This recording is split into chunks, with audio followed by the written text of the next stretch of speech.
Primeira leitura. Livro do Eclesiástico.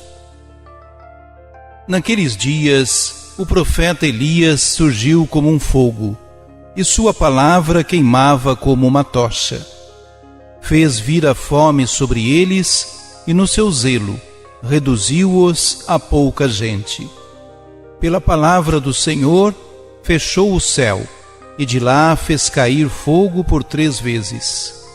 Ó Elias, como te tornaste glorioso por teus prodígios!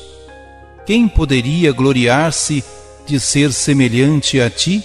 Tu foste arrebatado num turbilhão de fogo, num carro de cavalos também de fogo.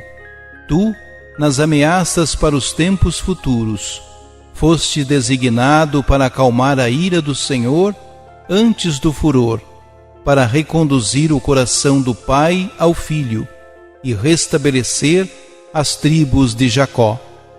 Felizes os que te viram e os que adormeceram na tua amizade.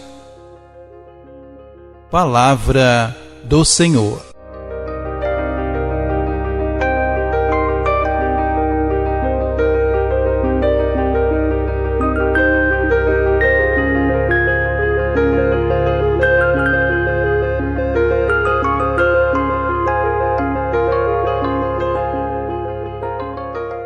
O livro do Eclesiástico relê didaticamente a história de Israel, apresentando uma galeria de ilustres personagens. Entre esses personagens ressalta a do profeta Elias, comparado ao fogo por causa do seu zelo e da sua paixão pela causa do Deus de Israel. A sua vida foi, de fato, totalmente votada ao serviço de Deus, em cuja presença Elias se mantinha permanentemente.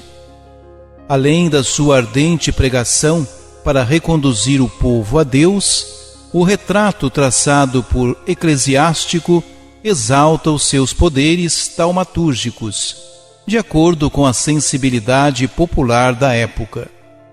Mas o elogio do profeta atinge o auge na consideração do seu destino especial, o seu arrebatamento pelo fogo, visto como uma vitória da vida sobre a morte, alcançada pelo amor de Deus. Elias é, pois, um incentivo à esperança na vida para além da morte, à bem-aventurança total e definitiva que espera aqueles que, como Elias, morreram no amor. Por ter sido arrebatado ao céu, a tradição judaica espera que regresse, a fim de preparar o povo para a vinda do Messias.